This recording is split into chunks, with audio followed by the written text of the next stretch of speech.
This is Jordan Nanos back again with Hunter Almgren with things we read this week. This week we got a show of updates. We got an update on nuclear power. We got an update on Intel's struggles, trials, and tribulations. We've got an update on AI, maybe going to kill everybody soon, and lots of new stuff as well. But before we get into that, it's been 2 weeks. Hunter, what you been up to? Surprise, AI. No, it's just like I feel like I'm gonna say that every week now because that's all I want. That's all anybody wants to talk about. Yeah. No, it's cool. I mean, there's a lot of things going on, right? What's interesting is every single conversation that I have boils down to I either want to build a RAG app, like a chatbot, or I want to do code assistance. Every single conversation, I get invited to these meetings and presentations that are like, hey, my customer's interested in AI. Okay, great. Like, let's have a conversation. About halfway through the meeting, it boils down to one of those two things each and every time. Yeah. And so it's not any wonder why those are the two most popular use cases for generative AI today, at least right now, is because that's all anybody has as an idea of like, hey, this could provide some business value. And I think now that it's at least been a while, we're starting to see customers able to come up with their own KPIs for how they measure business or financial impact, right, of these applications, right? So there's one company that I work with that like actually came to us and said, here's our list of use cases, and then here's the KPIs that we're going to measure by. And I was like blown away because more often than not, the question that I get is, hey, what are you seeing in this space for like tracking, like let's take code assistance, for example, right? Mm-hmm. What are the KPIs you're using to measure developer productivity improvements, right? Is it number of commits? Is it, number of updates, pushes to new versions? Is it, they're all looking for these metrics, but then you have this, what I'm starting to see is you also now have customers that have figured that out for what makes sense to their business. And they're saying, these are the metrics that we're going to use to track performance improvements or productivity improvements for this given use case, right? And so some are easier, I think, than others, right? So like for automated claims processing in the insurance space, that's a really easy one, right? If the claims adjuster's time to decision gets cut from a week to a day, like that's a really easy math problem, right? Where you can figure out like how much cost savings that is to the business. But I think with like code assistance, it's a little more, there's no hard cost dollar value, I think, that's emerged, right? A lot of it is soft cost, and that's kind of the way that people are tracking is like, time between commits, how many commit. Everybody's got a different metric, I think, and nobody's settled on like a generally accepted one, at least from what I've seen so far. But like it's interesting to see, the companies that I talk to starting to figure these metrics out for themselves, which is cool to see. It's interesting that there's metrics at all. Like I remember about a year ago, met a startup. I should go find who they are if they're still doing this work. It's early stage, and they were just focused on developer satisfaction or like a happiness index score. The assumption being the developers were doing productive work, and if they enjoyed using a tool or a system or something like that, that's a good thing. Coming up with metrics like lines of code is probably a little strange. It's Goodhart's law, right? Like if the metric or the measure becomes a target, it ceases to be either. And I think like AI can just generate a bunch of code and let you push a bunch of lines, a bunch of new blog posts, but where's the quality or whatever there? Yeah, and I'm not saying any of these metrics are right or wrong at this point, and I agree with you. In fact, like when one customer brought up like number of commits, I'm like, that seems a little micromanagey to me. Like, sir, you only had 26 commits to the repository last week. What are you doing all day? Like, Yeah, Well, if it's a big company, obviously this is kind of impossible, but everybody says, "Oh, we're a big company, we operate like a startup." Well, one things that startups do is they kind of just make decisions based on, qualitatively, based on vibes. Hey, my Yeah. developers seem to like this thing. Okay, we're going to buy it. Hey, this seems like a good idea. I have good taste. I have some intuition about it. Let's go do it. And applying that to a large company, I think is a huge opportunity if you just say, hey, everybody seems to like working with a copilot for coding. We should just roll that thing out and then improve it over time. Like Hmm. that seems like a good bet right now. Yeah. It's also interesting that, like, I think we've said this before, but your definition of AI is just software. Like for a while, I think we've talked about all the buzzwords in AI or in the like general IT industry. I mean, roll it back to .com era buzzword stuff. There was kind of like everybody wants to be on the internet. Everybody wants a website. So you can kind of just simplify the .com boom to bring companies online, give them a website. Yeah. AI, everybody wants a personal assistant. They want software, and people are using a whole bunch of different buzzwords to describe the behavior of how this software works, how these models work, instead of just being like, we can embed software into this process that we have right now. Carpathy famously called it software 2.0, right? I think it's an accurate description. The software we're going to embed in this process no longer is deterministic. We can't write the rules. Now we just need to train the model, and then it improves. It gets better over time. Um, Pretty cool to see that like just being adopted in so many different areas. Yeah. Um, okay, so let's get into some articles. Where do you want to start? Well, why don't we start with the first thing you mentioned regarding Intel, right? So, I think shortly after we finished the last episode, this article came out about Qualcomm approaching Intel about a takeover deal. And what was interesting about this was they weren't actually after the foundry; they Mhm. were after the chips.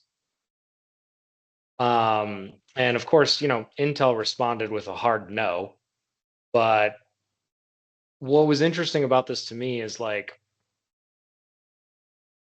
remember years back when Intel tried to get into the mobile processing game, right? Yeah, Like they yeah, tried to build chips for phones. Obviously, that didn't go anywhere. They exited the market. Qualcomm, similarly, has been trying to push more into the data center space and as far as I can tell, kind of having a rough go at it, right? yeah. So Kind of. it's Yeah, interesting definitely is, having a rough go in the yeah, data center business right I'm now. trying to be a little bit nice, but it's like, um, both of these companies have tried to basically, break out of their, core business focus area and try to expand into a thing that they really don't know a lot about. So I thought it was interesting that Qualcomm's like, well, we can't break into the data center space, so why don't we just buy the chips to do it? Was their thinking? I don't know. I don't know if that was their thinking or not. It was just kind of a really interesting, like, I could see other people making bids for Intel, whatever, but Qualcomm? Yeah, I think so certainly the data center business makes sense, especially with Yeah. Qualcomm's market cap being so big and the fact that they're a fabless company. If Intel's market cap is 93 billion, according to this article, for the entire company, and they're going to spin out Foundry, which is about to get tens of billions of dollars of subsidies from the government to build a foundry, implying that if it doesn't have negative enterprise value, it's worth tens of billions of dollars at least. You're coming Hmm. under 80, 70, coming towards 50, 60 range for the fabless business at Intel. If you look at, and I don't know what the offer was from Qualcomm or how it was structured, obviously, but if it's just a rumor, but like let's break down what Intel has in the portfolio because we kind of been ragging on them a little bit. So, like from you know laptops to PCs to tablets, they make chips for consumer devices. Um, they make data center chips like x86. They have a almost, them and Intel have them and AMD have a duopoly over the server chips Right. in the x86 market, which is still much larger than ARM or RISC-V. Um, they've got an entire like IoT group that does things at the edge, systems on a chip and whatever. That's valuable even if it gets spun off. They've got the entire Optane thing, persistent memory, the NVMe drives, No, that stuff. the drives, I'm pretty sure they sold those to Solidigm. Okay. I'm pretty They've sure they certainly exited that market a couple years back, I think. okay. They've certainly still got IP around the Optane products that they killed, like the Sure. persistent memory stuff, right? Yeah. That was a joint Um, venture with Micron, I believe.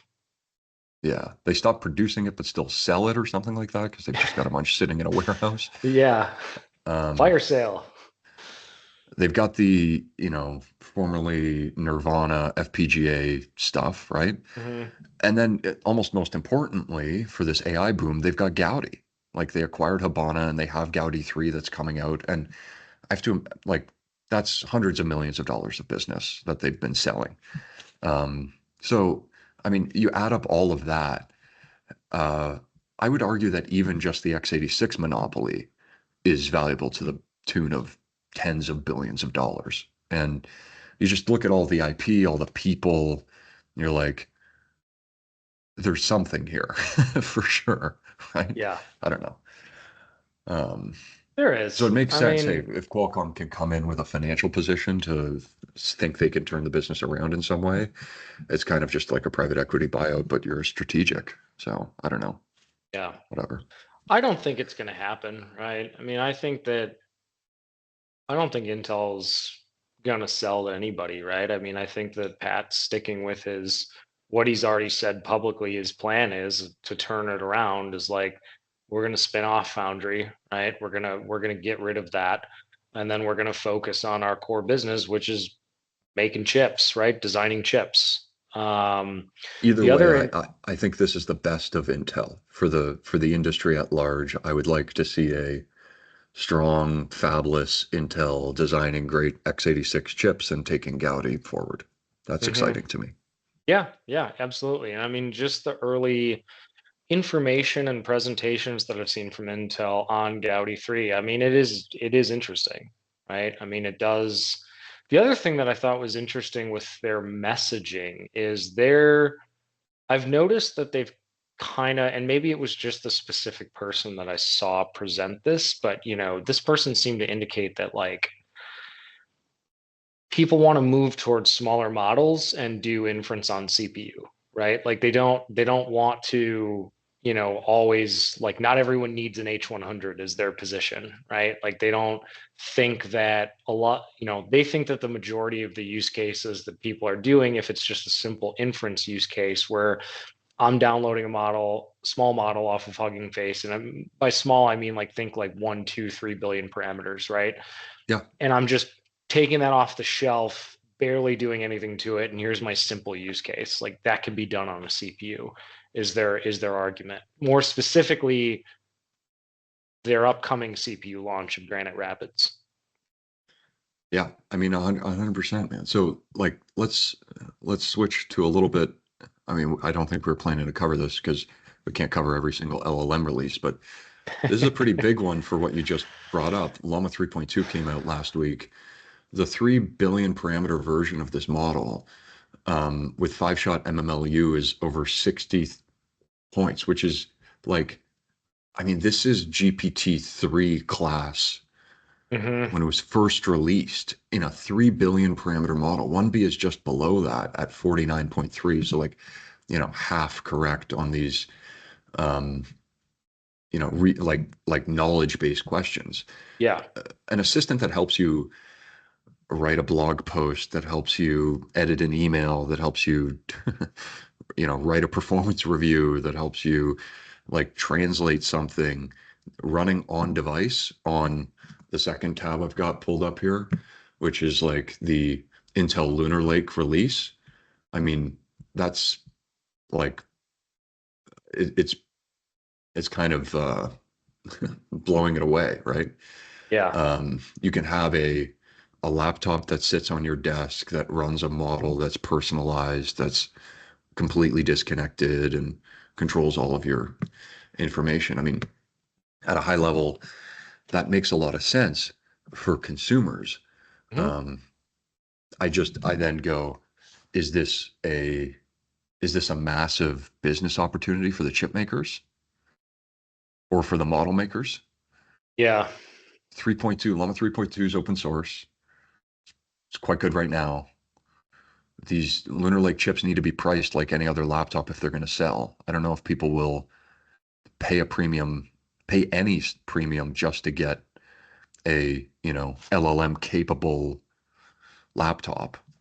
It'll be Um, very interesting to see like how this stuff gets priced, and Microsoft is doing the whole Copilot PC certified or whatever, right? Like where you've got your regular desktop and laptop, and then you have an optimized one for Copilot, and I'll be interested to see if anybody wants to pay the premium for that, or if they're just like, why would I do this? yeah, so we went this way with like Chromebooks, right? Yeah. So Yep. the the web browser started making laptops. Not really, but and now are we going to have a ChatGPT laptop versus a Gemini laptop versus a Claude laptop versus a Llama laptop? Like, I mean, we've got Microsoft tablets, we've got Chromebooks, we've got like people trying to cut into the Dell, HP, Acer, Lenovo, Yeah. MacBook thing. I honestly have a feeling that the laptops, people do this in terms of the phone, right? Mhm. Um, they've been saying, oh, ChatGPT on the phone, we're going to have Apple Intelligence. But the form factor, unless you're talking to it, doesn't make a lot of sense because it's slow for me to type with my thumbs. Um, I think a laptop with a camera that can see what's going on around me, with a microphone that I can also type on and like fully manipulate with keystrokes, way more faster, way more natural than trying to interact with one of these models over a phone. Yeah. And much more in most of these use cases with these models, it seems like it's productivity based in a like knowledge worker type of a setting. You're sitting at a desk, right? You're not like on the go. Um, Yeah. Well, and which, by the way, Llama Top has a really nice ring to it. So I think I'm going to go ahead and trademark that just before anybody else steals it. better than But Lap Llama, hey? yeah. Um, yeah, I Yeah, yeah. think what I'm most interested in watching is like, obviously Apple's focused on smaller models that run on device, right? That's the whole thing with Apple Intelligence. And the way that they're going about doing it is not like necessarily a chat style interface, but more like you interface with the model with Siri, right? So like you're talking to it, right? Or you're like, as you're using your phone, let's say you get an email with a calendar or an email reminding you of something that you have to do, right? It auto creates something in your calendar that says do this, right? Like stuff like that, right? Where you're not typing out these long prompts and hoping for a response. You're more just like, oh, Apple Intelligence found this thing in your inbox. Would you like me to create a calendar invite for it? And you just click yes, right? Like that's how you're interfacing with the small model. Hmm. Um, so from that perspective, I guess, yeah, I see the benefit to models that run on device. Plus, then Apple can claim all these security features, and your data stays here and it's private and all that fun stuff. Um, I just don't know the application. Going back to what Intel is stating about, hey, inference can be run on CPU with Xeon 6. Eh, we'll see, right? Like we'll see Yeah, if a enterprise production scale inference workload will do just fine on x86. yeah. I think a lot's hinging on that word enterprise in there. Yeah. Um, we'll see exactly what those use cases are. Um, it's it's uh, it's hard for me to imagine a world where everybody's making API calls for every single task they want to do. Like, it's got to run locally for a lot of this stuff. Yeah. Well, speaking of API calls, there's a big data center build out that we also have been talking about a lot, and I'll jump over to that one. Uh, there was a list of different nuclear power build outs that are happening right now. We covered the restart of 3 Mile Island a little bit. Mm-hmm. And this guy, Alex Stapp on Twitter, he had 4 screenshots in a tweet I'm going to go find right now, where he covers the different companies that are investing in nuclear. He says AI plus nuclear is on fire right now. And the 4 articles are: Oracle is designing a data center that would be powered by 3 small nuclear reactors. I think we talked about that We 3 weeks did, ago. yeah. We talked about the first two or Three three, Mile actually. Island restarted by Yeah. Microsoft. Amazon just bought a 100% powered nuclear powered data center. Google CEO eyeing electricity from nuclear plants. I guess Sundar is just jumping on the bandwagon. Another guy says Amazon is now hiring nuclear engineers. Mark Nelson says this at Energy Bants on Twitter. He also says, Europeans, if we force everyone to wash their clothes by hand, they won't need gym memberships to get exercise. Americans, let's literally restart 3 Mile Island nuclear plant. So, It's yeah, amazing. nuclear's on fire, man. It is. And what's funnier about it is it's not even the hyperscalers. Now we're talking server makers also buying these microgrids. Like the people who are making the systems that people are using to put in these data centers somehow also need these microgrids. Yeah. And I'm assuming, right? Like a lot of this has to do with the ability to do things like cluster integration and testing, right? When you build these large scale systems for these people, there's typically if you're not familiar with the process, right? Like there's a period of the agreement called an acceptance period, right? This is where you as the manufacturer stand up this big system in your manufacturing floor. You allow your end customer to log into it and verify that all of the performance and everything else that you said is going to be there, right? That's very common in the national lab HPC space, right? Every single one of the, Frontier, Aurora, right? Like they've all gone through this acceptance testing. And so is And it part of that that happens in the factory, and part of that part? happens Yes, on site, right? So correct. Yes. Quanta, being a Taiwanese company that's going to manufacture systems, needs some power to start up, a 1024 GPU cluster, a 2048 GPU cluster, even if it's for a week to do a burn-in Mm-hmm. and test the system.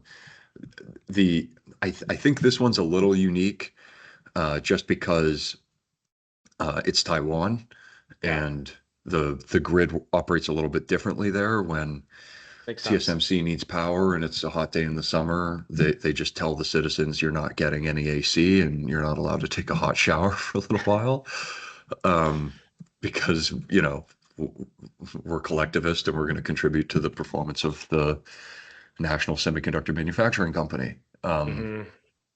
So I think that's a little bit different, but it's totally the trend is, grids are being stressed because people need more power, Yep. and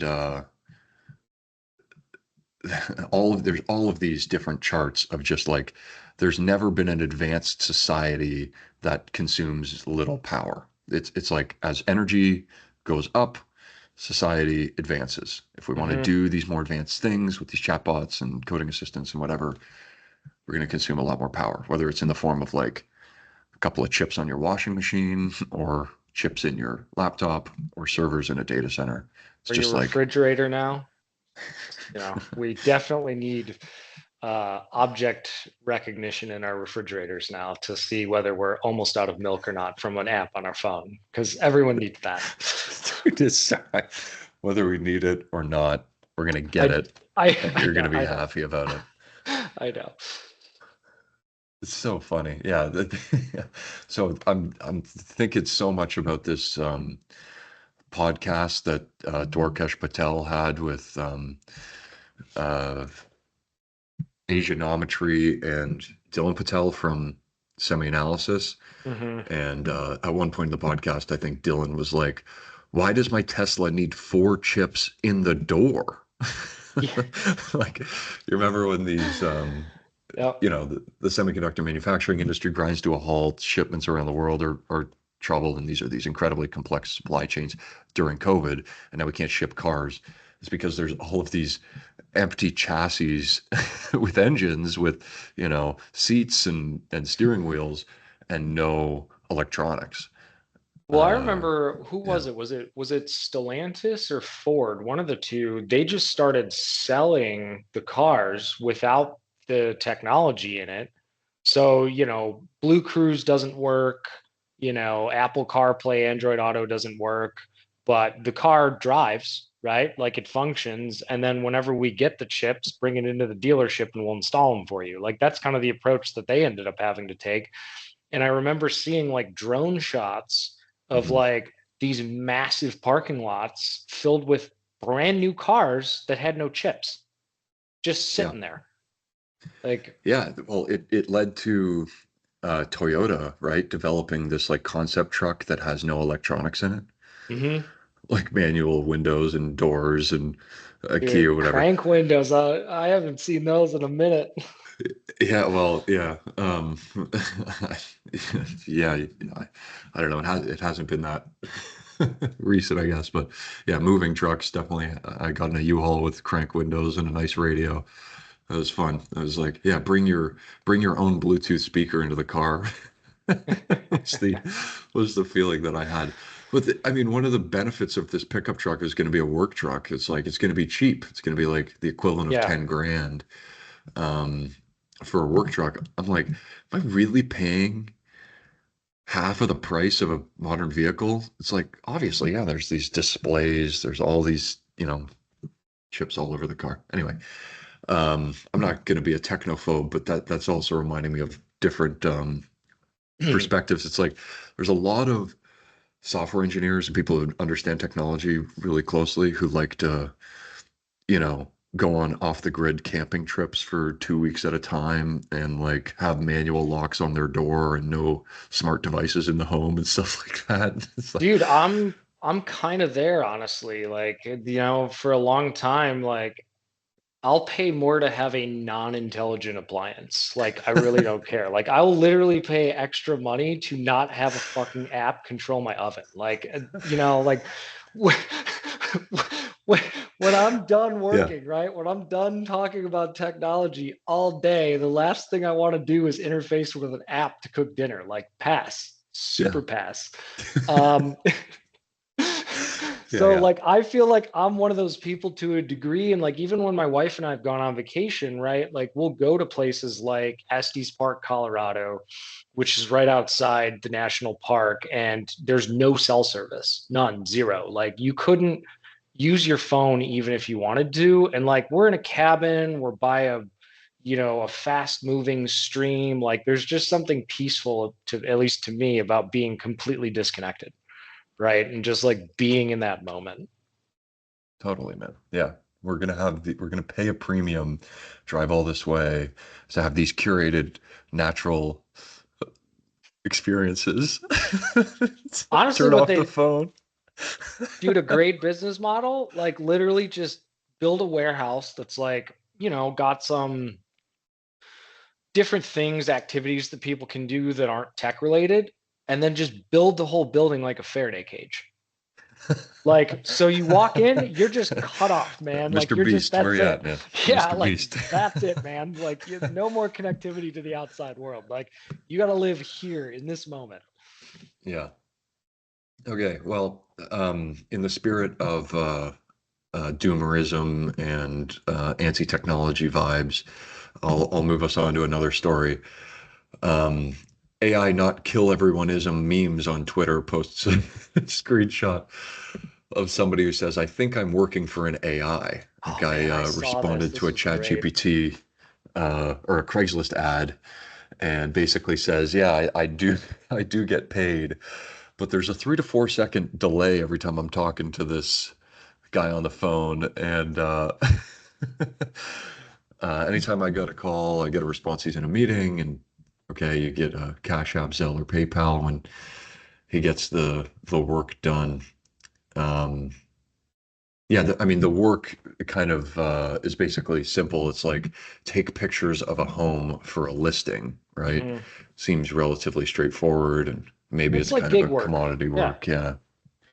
But I don't like that one was one of the first ones that really rubbed me the wrong way of having people working for like unknowingly, I think is the important piece. Yeah. Unknowingly working for an LLM. And it's a busy person augmented by an LLM. So, clearly they're, well, not clearly, maybe they're working for a person who's using an LLM. Where do you draw that line of like, hey, I've sent some emails that, or I've had some writing assistance from an LLM for sure. Um, but what's that level of automation where it flips over into being scary?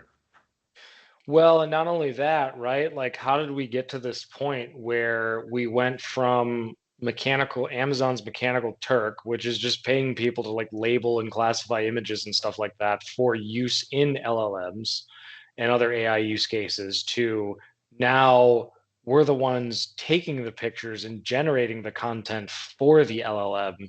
Like, that's wild to think about. Like, Amazon's Mechanical Turk's like model just like flipped itself, you know? Yeah. Well, and there that's a perfect segue because the other one I wanted to share was a project reporting around a project that Scale AI did with Meta. There's been a lot of reports about how people training these language models are effectively constrained based on the amount of data they have. And so they turn to solutions like synthetic data generation, have a language model generate data that another model trains on. And you were saying Amazon Mechanical Turk, Scale AI is famously the first one to put an API in front of a human being. Make an Hmm. API call, pay some money, and then somebody will go and label things. They'll draw a bounding box around an object in an image. They'll answer a question.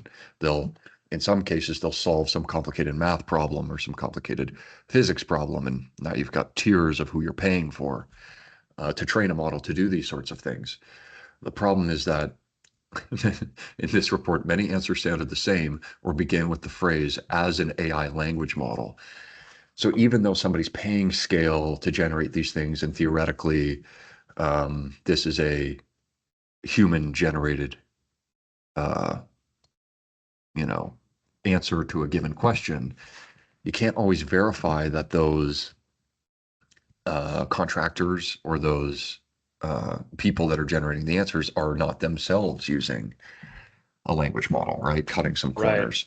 So it's language models all the way down. Maybe we've got bosses that are using the LLM to employ people who are then in this guy's case where he's taking pictures of homes, can he go and prompt Midjourney to get a couple of pictures of homes and then send them back to the guy and ask if those pass the smell test?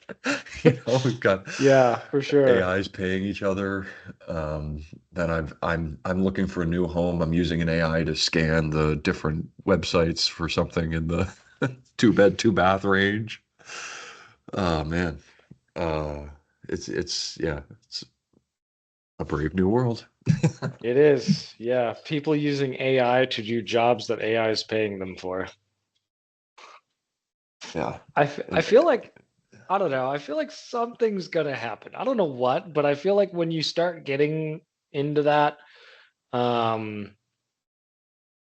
it's almost like a fight fire with fire scenario, like where like I'm using AI to do, and this has actually been something that's been very helpful with like what Big Idea is doing, which I think I talked about on another podcast, and what like Tamer and some of these other companies are doing, where like they're using AI to classify and categorize and clean up data to prep it for AI, Mhm. right? So like that piece of it I think is super helpful. But like somebody answering a, Craigslist post of like, go take pictures of these houses, and then they go out to Stable Diffusion and say, generate me a picture of a house in a neighborhood with these parameters, and then sends that to the AI and says, here you go, here's your pictures of a house. Like, I didn't have to leave my desk.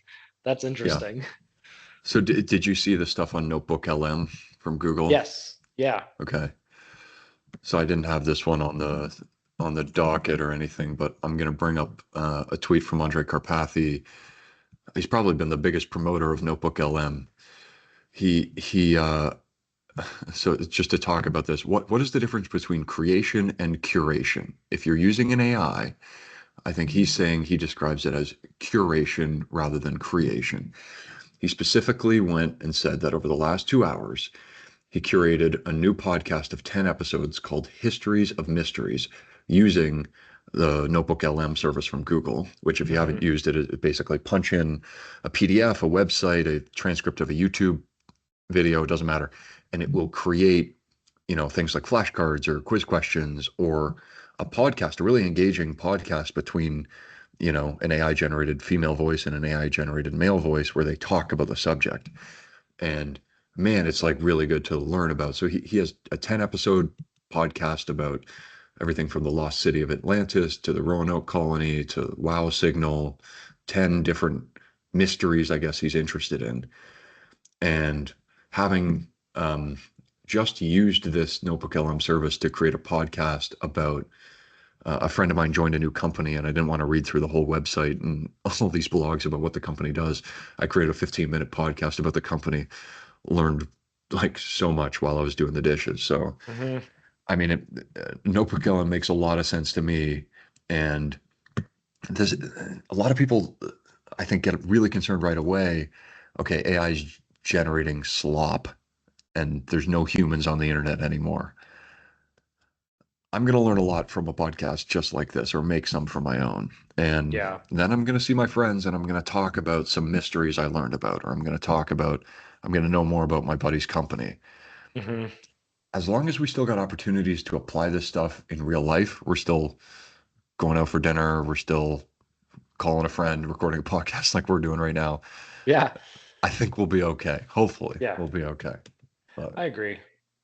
yeah. Now, what would be really funny is to use NotebookLM to recreate this podcast and see how much different it is than what we would talk about as an experiment.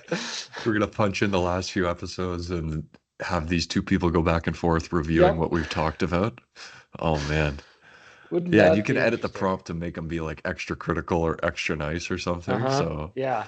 oh boy, we've got our own like um like Michelin star food reviewer style takedown of our podcast or some like Rotten Tomatoes review. Yeah. Oh. Just some brutally scathing version of our podcast that just rips on everybody. Like, it would be so good.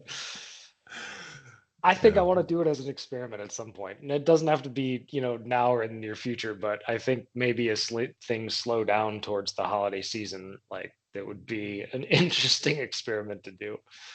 Well, yeah, And let me we, just and if we do it, we will provide updates. yeah, exactly. Yeah. Let me finish with one comment about NotebookLM.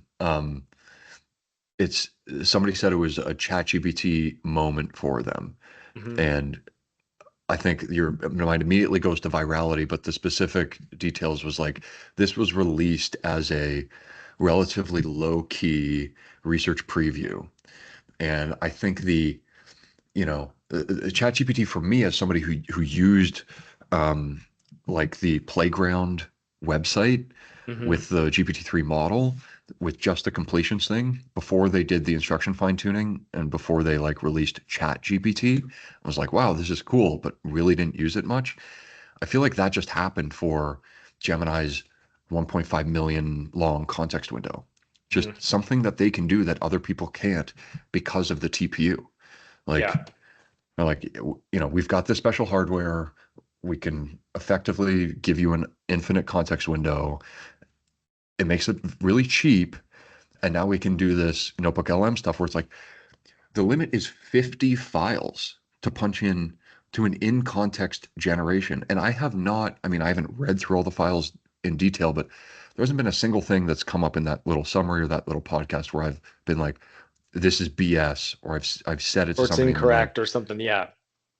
in context reasoning seems like pretty good. It's not rag. It's not like, Hmm. pulling the wrong chunk or hallucinating. It's like it's all grounded. So, um, I thought that was a great summary, and it's just pretty exciting to see that like the the innovation on this stuff still comes from a great front end user experience that can be released for free as a low key research preview. Hmm. Um, Meanwhile, Google's kicking themselves like probably could have made a lot of money if we had some good demos of this thing. Yeah, you know, absolutely. um, not that they need the money, but we covered that last week anyway. All right, you give me one now. What's what else Well, you got? we have an update actually on the Supermicro situation because the saga just continues week after week. So obviously we had the Hindenburg research article, which we talked about. And then on another episode, we talked about Supermicro's response to that. And then on another episode, we talked about the fallout from it and kind of, you know, federal government saying they're no longer going to do business with them until this is resolved and blah, blah, blah, blah, right? Well, now we have an update that apparently the Hindenburg research article was not BS. And the U.S. Department of Justice has opened a probe into the company to see how true these claims actually are. I have one response to this.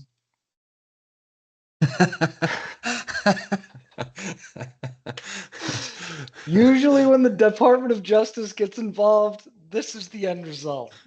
Yeah. For And by those the way, listening, Hunter is showing a GIF of that with the caption, cavity searches for everyone from what is this? What is this? King of the Hill? no, it's the movie Beavis and Butthead Do America. Oh, Beavis and Butthead. Oh, Mike Yeah, yeah, Judge. yeah, yeah. Yeah, it was literally the first thing that I thought of, and I forget. I think it's Robert Stack who does the voice of that character in that movie. It's just so good because he's like, "Go deep and hard on him," in like that. But so I'm interested to see the results of the DOJ's investigation into this because what I always want to know is like when short sellers release these articles, a lot of people jump and rush to like, oh, this is a hit piece, like you obviously have an open short position against this company, like you're trying to manipulate the stock so that you make money on your short position. But then, as we covered on an earlier episode, a lot of the stuff specifically that Hindenburg had done had turned out to be true and resulted in crazy things like shootouts and standoffs and what have you, right? So I'll be really interested to keep following this and see. I'm not going to spend too much time on it. I actually wanted to shift gears a little bit, going back to what we were talking about regarding chips and talk about Cerebras filing their IPO, right? Yeah. Yeah. Yeah. Not only has the like this is cool because the IPO market has been closed for so long for I like know. just about everybody. There's all these charts of like no IPOs last year and like zero this year. But the one that's going to do it is capitalizing on the hype that's happening right now, AI Yep. chips, right? So, so okay, Hunter, what would you like to say about this one? So Leading the witness here. no, I know. I think it's cool that they're starting an IPO, right? Like I've definitely been keeping track of like what Tenstorn is doing, what Cerebras is doing, what somebody Grok, brought up, yeah, Grok, somebody brought up Etched to me with their Sohu accelerator. I've been Intel watching this Gaudi still space. operates like Yeah, a startup for sure. 100%. Graphcore is kind Um, of floundering. Yeah, there's lots of chip makers that got into AI before the LLM thing and now are trying to like extend their capital enough to take advantage of this, right? Make a few modifications maybe, but like kind of double down. Yeah, and I mean, what was super hilarious to me about this is like immediately after this is published, the next platform comes in with, well, yeah, of course they need to IPO. They have one customer.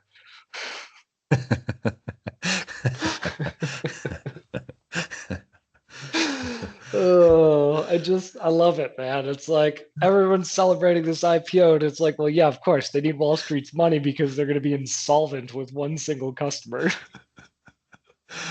This is like, yeah, this is like the coolest technology ever for people who are into chips, a wafer scale chip of CPU cores ripping and um, just a bunch of SRAM, but like gigabytes of it. And it works for a lot of stuff. It works, Hmm. but it's definitely um, a never been done before business. Yeah, You yeah. know, IPO with Why? one customer sort of thing. I don't know. I know, but then again, like I do know some like, I think the University of Illinois National Computing Science Center or whatever, they have one. I know that like I have run into Pittsburgh them has one, before. right? Yeah, PSC has one. Yeah. yeah. I definitely have run into them before, and they're being actively used. It's not like they're just sitting there idle, right? 100%. Yeah, yeah. Researchers love this thing. That's not a business, right? That's testing, For beta sure. customer sort of stuff Yep. with respect, right? I mean, this is the coolest thing ever, like I said, but the, the, so in a weird way, my mind goes to SpaceX. It's like they have an incredible business selling to one customer, the US federal government, launching the most complicated technology to the moon or to the ISS or whatever mission these guys want to go for, right? And then on the side, they spun out this Starlink satellite business that is kind of self fulfilling or self maintaining. And so my mind goes to, okay, if Cerebras can raise capital, can they have a more regular enterprise or consumer business for this Hmm. AI thing because they've got an incredible engineering team from hardware through to the, like system level software components, libraries, they do all this optimization. And the result is this incredible product for the researchers on the leading edge. Well, okay, that's a very lumpy, very kind of fickle business. And Yeah. being the like being the most niche, unique member of a business called supercomputing, which is already lumpy and hard to operate in as a public company, and then deciding we need to go public is like that seems crazy. So It does. um, I don't know. Raising money probably a good thing. Letting people get in on AI hype, good thing. Love the fact that Cerebras exists and is doing this big stuff, and people are training big models on it. Want NVIDIA to have more competition, et cetera, et cetera. That's Yeah. all good stuff. Yeah. So, Um, speaking of it's big also it model, leads me to believe if they prep for public offering, sorry, sorry to that's keep going okay. on this. If they prep for IPO, um, no company plans to get acquired. Every company Hmm. plans to for IPO. There's a lot of um, intellectual property in that company, and there's a lot of bigger companies that could come for them, right? So Oh yeah, prepping for especially IPO is just a with good thing to do, probably to round out all the financials of a business. well, and especially with all of the, we've covered this in previous episodes about Microsoft making their own chips. Google's obviously got their TPUs. AWS has got their own chips, right? Like, could we see somebody like Meta snapping these guys up to train the next generation of Llama models, for example, right? We just Just talked about how Gemini's differentiator is the long context window that depends on the TPU, right? exactly. So somebody trains a 10 trillion, 100 trillion parameter model, they need fast inference and they need 100 gigs of SRAM. Well, these are probably the industry leaders of designing a chip with 100 gigs of SRAM, getting it to produce Yeah. wafer scale. So yeah, yeah, yeah, that's exciting. Uh, anyway, all right, Uh, moving on. yeah, moving on. So big news about OpenAI. Um, removing their nonprofit control and starting to give Sam Altman equity. I feel like with everything that happened with OpenAI, with Sam getting kicked out, and then there was like some sort of coup, and then he was brought back in, like, I feel like all of that, what came out of that was the other members being mad at Sam. Well, one of the things was, at least from what I observed, is like the other members were mad at Sam for basically building a path to where OpenAI is no longer a nonprofit and they're a for-profit company, and they make, ridiculous mountains of cash. And now we're starting to see that actually happen. Yeah, it seemed inevitable. It's kind of surreal to see it actually happening, though. I know. I agree. I know. I was like, you kind of Well, thought the about way like, it oh yeah, happened, whatever. there's no real like head faking and PR campaign that's happening right now. Hmm. Um, if anything, this company is like the weirdest two things. It's like the most successful startup of all time, rocketing. If you just look at valuation, of course, but even just the speed that revenue's growing or the speed that the user base is growing, most successful of all time. And it's probably the largest exodus of executives in a startup at ever. Like Hmm. everybody's gone. I don't, Yeah, I know. I don't. In the announcement that Sam made when Mira and I think the guy's name was Jan who left, uh, when that came out, the text had like this person is being promoted as like head of research, and I'm like, I've never seen this name before. Who is this person? Yeah. I'm Who are sorry. you? What do you They're do? much smarter than me. They're doing great stuff, but like, I thought I was following this stuff closely. I know who a lot of the players are, right? Hmm. Um, but it does kind of remind me of the pay, the attention is all you need paper from Google, where there's that overlay of like the 8 authors, and they all are at startups. None of Hmm. them remained at Google.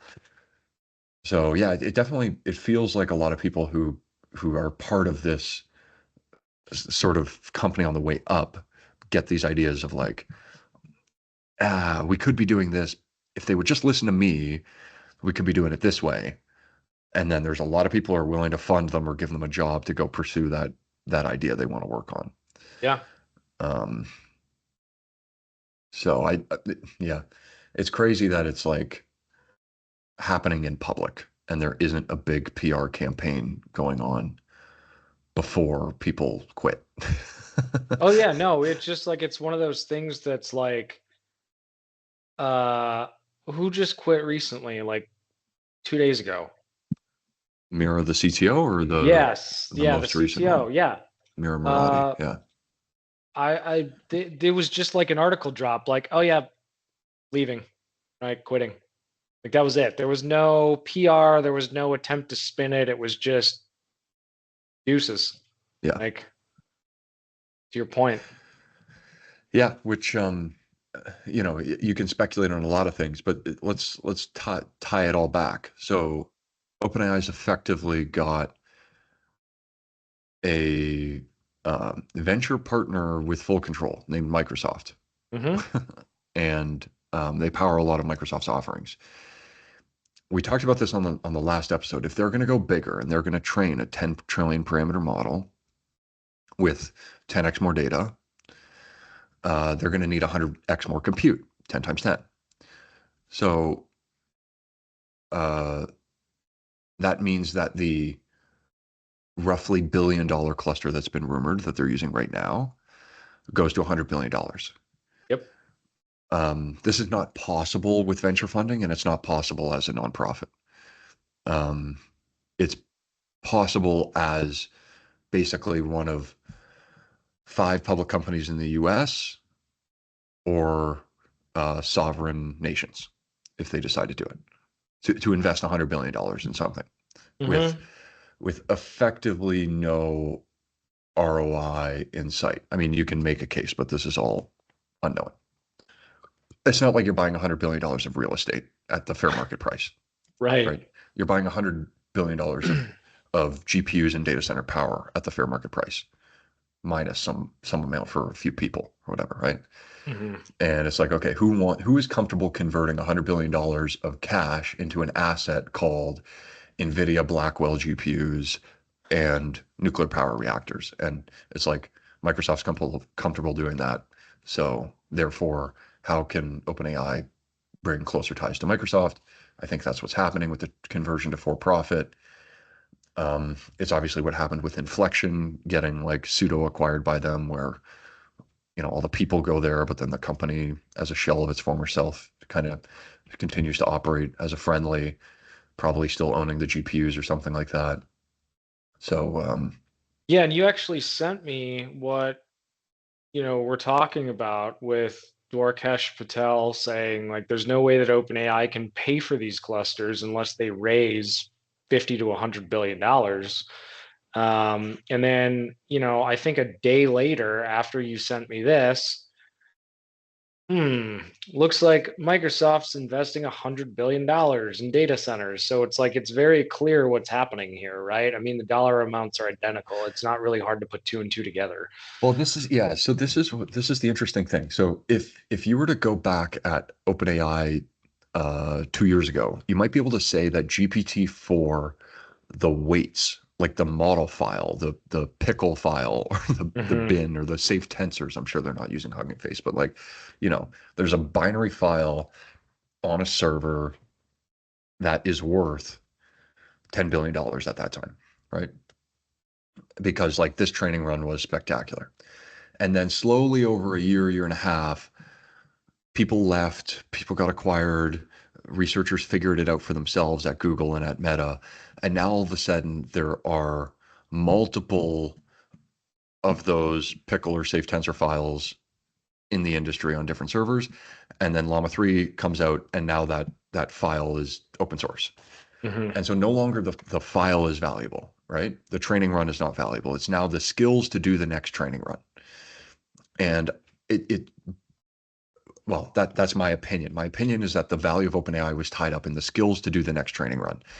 I don't believe that uh, if everybody's producing these models, it can't be that the existing model weights or the like knowledge of setting up um, the architecture and the data itself is that valuable. Right. It has to be a skill set of people, and now the people are gone. So it's either if you're making this investment as Microsoft, you're either betting on the OpenAI team to run the next training run, or you're betting on the capture of the existing user base. Hmm. And so I think in two ways this is like disproven. One, Google has trained frontier models on non-NVIDIA GPUs, and Llama exists on NVIDIA GPUs, which are like close to OpenAI. They're not Hmm. ahead of O1 preview, but they're close. So I don't think you can make that bet on the team. And then the second thing is the user base. And it's like Anthropic's revenue has grown so much recently, and you literally just change your API key from OpenAI to Anthropic, drop in support for the OpenAI client. Every complicated application you've built on top of the API can be converted to Anthropic. Yep. And the split, I'll go try and find the chart, but I don't have it. But basically, OpenAI has a very big split between it's like a lot of consumer revenue and a lot of enterprise revenue using the API.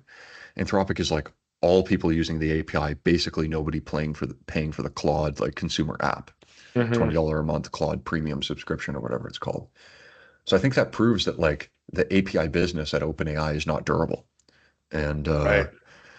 so I don't understand $100 billion on the skill set of the team to run the next training run, and then be some edge on data, some edge on the existing user base, likely built on a case of Microsoft having a large user base.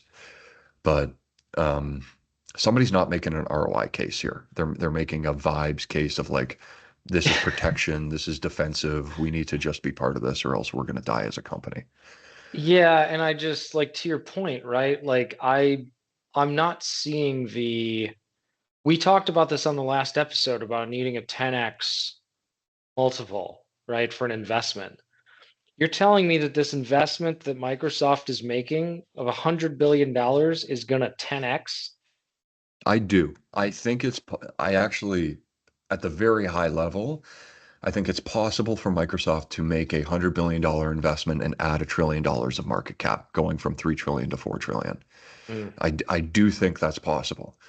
And if you're going to make $100 billion investment right now, I think the investment in AI makes sense.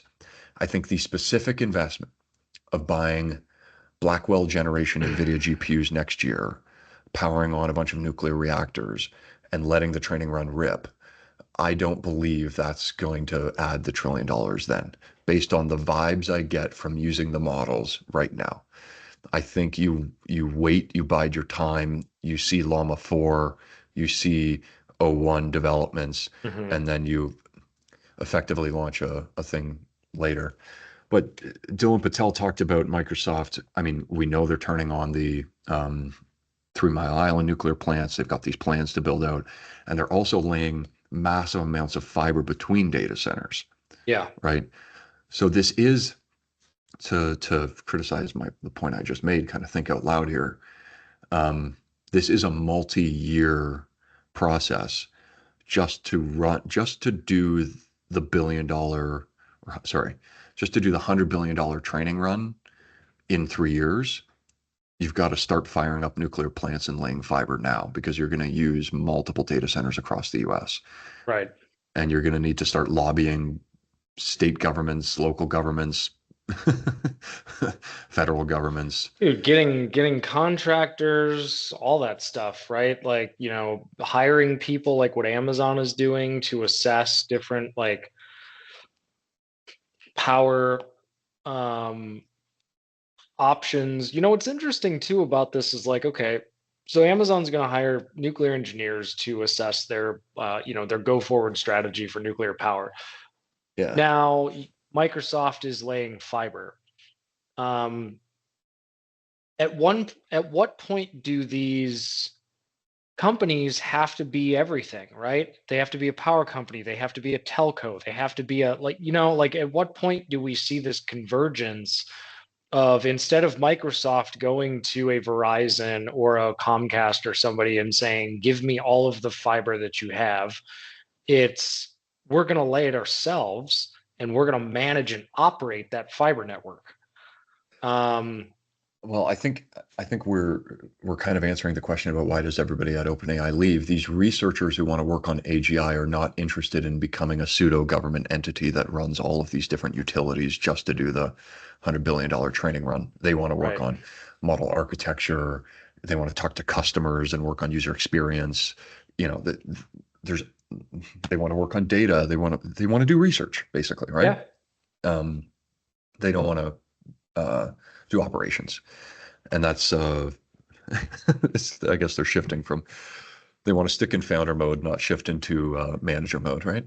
Yeah. Um, but the other thing that occurred to me here that I think is not being considered appropriately when we say $100 billion investment, or I say $100 billion investment, I was imagining capex, $100 billion up front, and I think this is actually spread over 3 years. We're talking hmm about roughly 30 a year for 3 years before this run works. And when people say 100 billion, um, these GPUs, you amortize them over their life cycle is 5 years plus.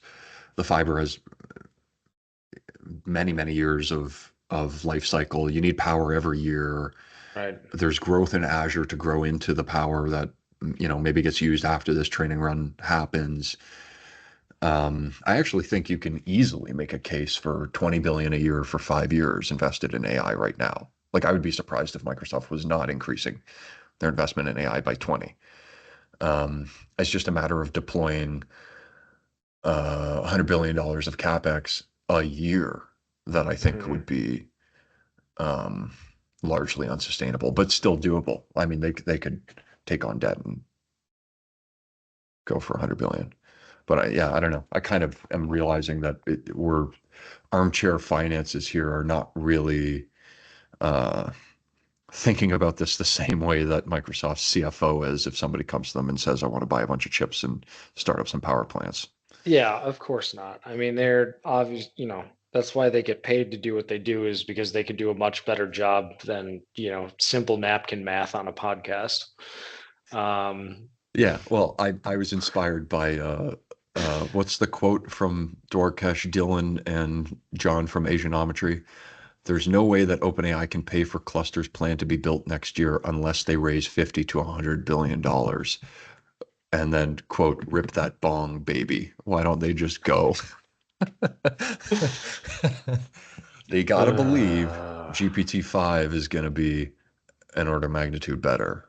Scaling yeah. laws hold, 10x data, 10x parameters. I just, I don't understand. I guess I got to figure this out. I don't understand how they're going to distill or quantize this model so that it can actually respond.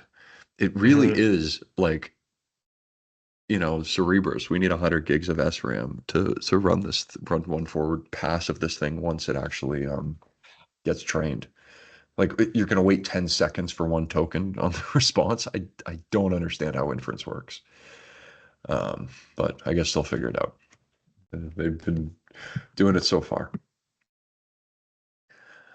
Uh, So I think, Time to I go for think, a wrap. yeah, I think what I wanted to wrap on, and just kind of keeping with this little tradition we started of like amusing things. And this just came out this morning. Even the godmother of AI, Fei Li, has no idea what AGI is. Oh boy.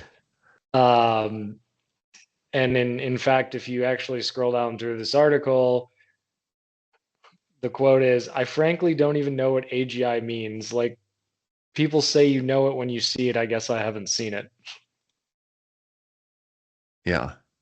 Yeah. We started talking about the definition of AI has become like all software, Yep. and the definition of AGI has become scary software in the future.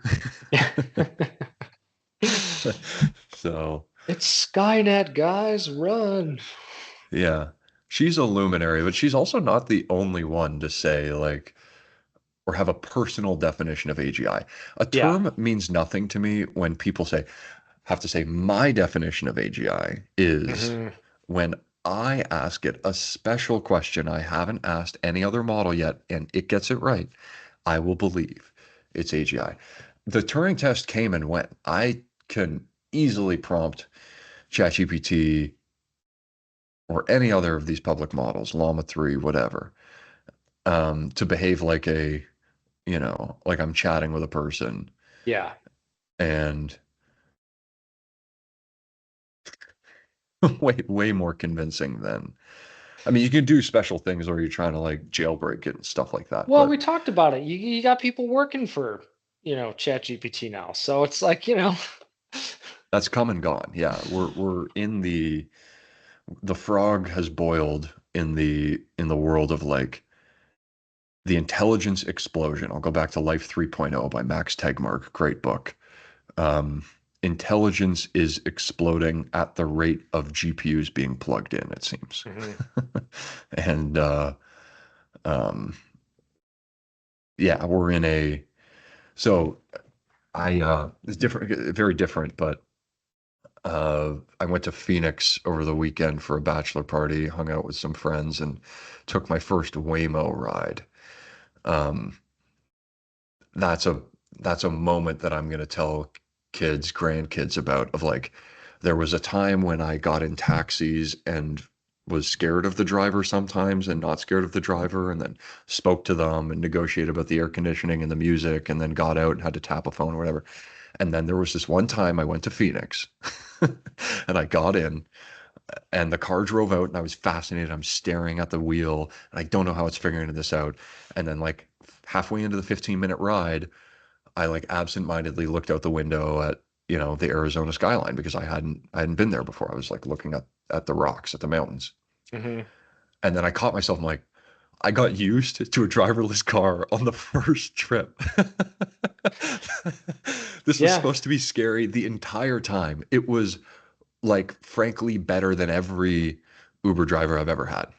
I'm surprised you didn't bring a safety cone, honestly, like just in case, right? Like if you got to throw the safety cone on the hood of the car, like just in case, man, like Yeah, I mean, maybe I'm just more down for it than other people.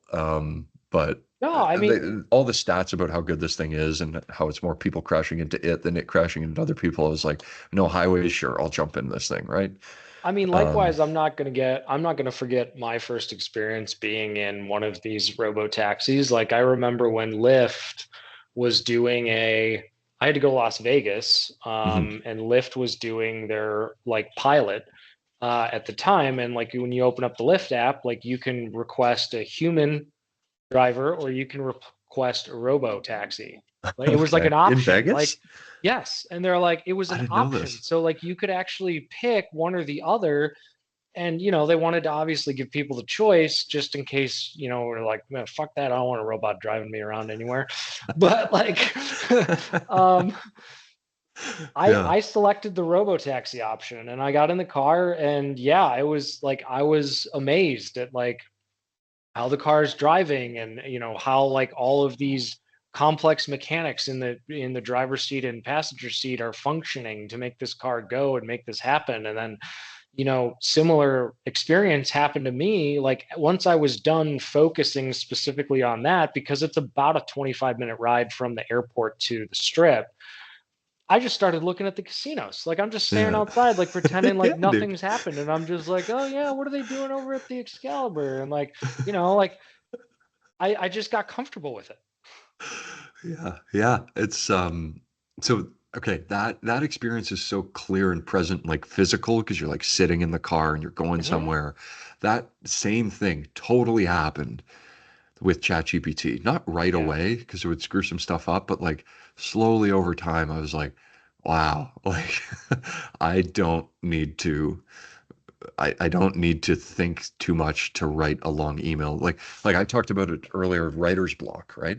Hmm. I got some ideas. I want to write something. I don't need to write the first sentence. I just prompt something and start editing. And it still feels like my voice. Maybe I'm using some different words now that I wouldn't have thought of, but at a high level, like the um, the world has changed, and it wasn't this like one day when the lights got switched on and all of a sudden, Yeah. it happened. I assume people who were there for the dawn of the internet felt the same way. Like one day they sent a message to somebody in another country and that came back pretty quickly. And then they were in a chat room. And then all of a sudden every company has a website. You're like, how did that happen? Yeah. Um, I think, yeah, I think Smartphones, you're, right?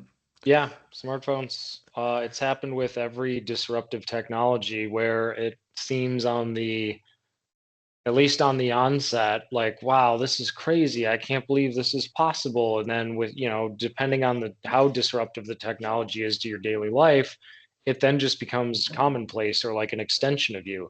I don't know if I talked about this on a previous episode, and I hope nobody from our marketing department's listening, but every time I get requests for a, synopsis or a summary of a presentation that I'm going to give, I haven't written a single one since ChatGPT came out, because what's the point? Right? Like, why am I going to spend time writing that when I could literally prompt ChatGPT to do a much better job than me? And then I send that in an email, and people respond and they go, "Oh my God, that's so great! Well, what a great, like, really looking forward to this presentation." And I'm thinking in my head, like, "Yeah, thank ChatGPT, because I sure as hell didn't write this." Okay, two things. Have you done your performance review yet? I have, yeah, I did that last night at 7 p.m. after I had worked 12 fucking hours. Yeah, So I so was, watch out for those self-performance reviews. They're going to be a little longer than previous years. And yeah. the other one I saw is somebody's generating PowerPoint slides. They're generating VBA code to generate PowerPoint slides right now. So I got to figure out how to Oh start man, prompting, that is a absolute game changer for my job. Like we start need, start prompting those PowerPoint squares and stuff. Like I yeah. always want to use the um the online stuff like Figma or equivalents to create these little Hmm. diagrams because everybody's visual and you want to do it. I end up doing drag and drop with these PowerPoint things. I'm going to be speaking to a model to generate VBA code to to start making PowerPoint slides soon. Just wait. We're working on it. We're working on it. Well, I think with that, that wraps this week's episode. I look forward to generating all of the PowerPoints that I have to generate for these presentations and not spending hours doing them myself. Good job, man. Talk to you next week. All right, sounds good. See ya.